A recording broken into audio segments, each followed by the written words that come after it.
Disaster can happen any time of the day without any of us expecting it. In this video, we will talk about the top 10 disaster movies that could really happen. Greenland, 2020. Movies about world-ending comets and asteroids are popular.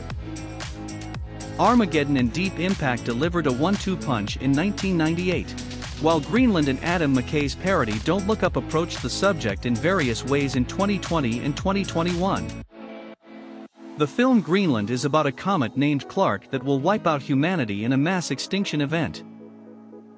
And, unlike Armageddon, which went full Michael Bay and used a nuclear bomb to kill its asteroid, Greenland kept things grounded. It takes a significantly more gloomy view of hurtling space objects, as the comet destroys the majority of Earth by the end of the film. That seems to us to be a more realistic consequence. Twister, 1996.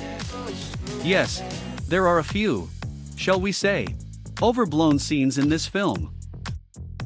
It is, first and foremost, an action film. But it is the film's genuine scale that intrigues me the most. It's not a global catastrophe that will wipe out civilization. It's just a few of massive tornadoes in rural Oklahoma.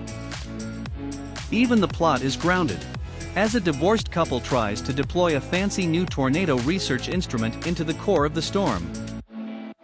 Storm chasing is a real thing, and some individuals participate in it for scientific reasons.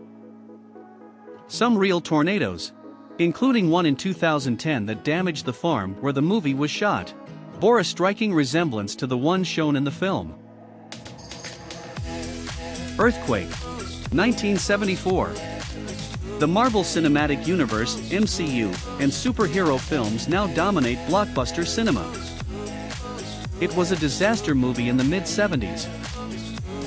Earthquake was one of several, and it's about a severe earthquake, as you might expect. The earthquake, which measured 9.9 on the Richter scale, destroyed most of Los Angeles. After that, the ensemble cast deals with the aftermath in diverse ways, with some acting heroically and others becoming wicked.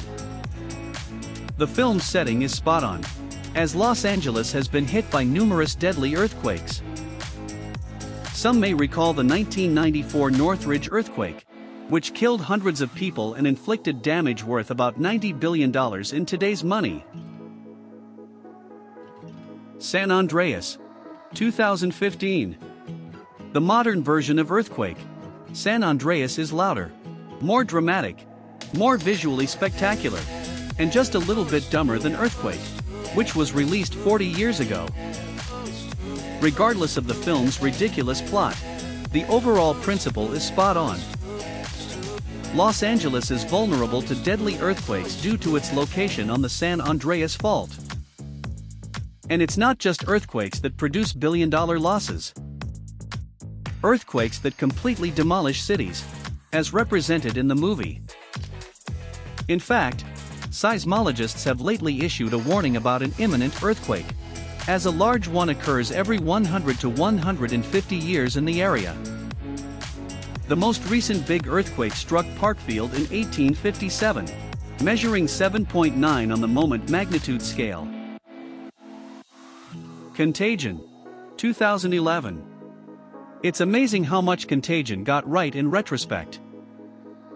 Indeed, many scientists applauded the film for its realism, claiming that it hit the appropriate mix between drama and realism. In fact, the world is currently engulfed in the COVID-19 pandemic, which in many ways mirrors the film. Jude Law's role is particularly timely, as he aids the development of conspiracy theories and puts millions of people at risk with his absurd and selfish words. However, Contagion still serves as a cautionary tale. Something even more dangerous than COVID will inevitably emerge, just like the virus in the film did, and we would be wise to prepare for it. The Day After Tomorrow, 2004. Without a doubt, climate change is a reality. The events presented in The Day After Tomorrow, on the other hand, are a tad overblown. That isn't to imply that they won't happen. Many academics disputed the film's science, yet the environmental conditions depicted in the film might theoretically happen over decades. The destruction won't happen as quickly as it does in the movie, but give it time. Quite a bit of time.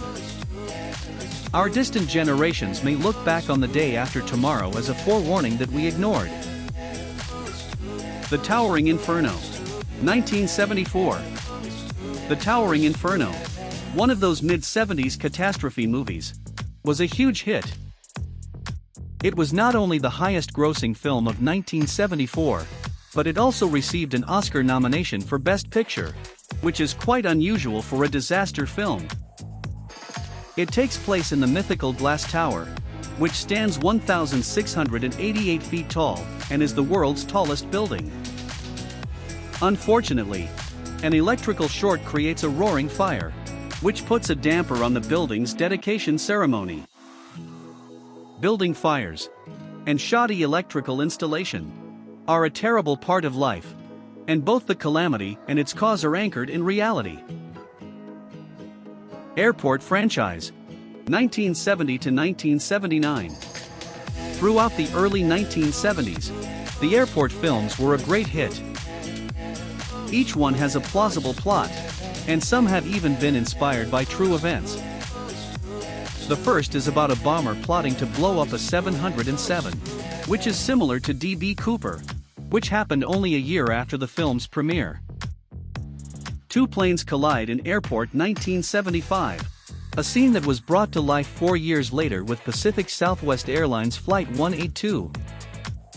The plane is hijacked by a group of robbers who want to steal the valuable art on board in Airport 77. Despite the extravagant nature of the films, these are all quite plausible scenarios, as the historical events that follow demonstrate. Dantes Peak, 1997. Dante's Peak is a funny disaster movie at its core, but it is scientifically true. The film has received accolades from the U.S. Geological Survey for its accuracy, and it is being presented in many high school classrooms across the country to teach students about seismic activity. While dramatic volcanic eruptions make for entertaining movies, they are also a sad reality that hundreds upon thousands have experienced. The town of Dante's Peak, for example, is completely destroyed by the volcano's pyroclastic flows, just as Pompeii and Herculaneum were over 2,000 years ago. The Poseidon Adventure, 1972. The Titanic hit an iceberg and sank off the coast of Newfoundland 60 years before this film was aired, killing over 1,600 people. The SS Poseidon, like the Titanic, is an ocean liner that meets its demise in the middle of the Atlantic Ocean. The Poseidon, on its way from New York to Greece, is hit by a large wave and capsizes, locking its passengers beneath the cold, salty water. Ocean liners colliding with calamity is nothing new, and it happens on a regular basis. The Costa Concordia hit a rock and crashed off the coast of Italy 40 years after the film was aired, locking several passengers underwater and killing over 30 people. Do you think you'd be able to survive any of these scenarios? Please let us know in the comments section below. Make sure to subscribe to our channel for more updates about your favorite movies and celebrities. Thanks for watching.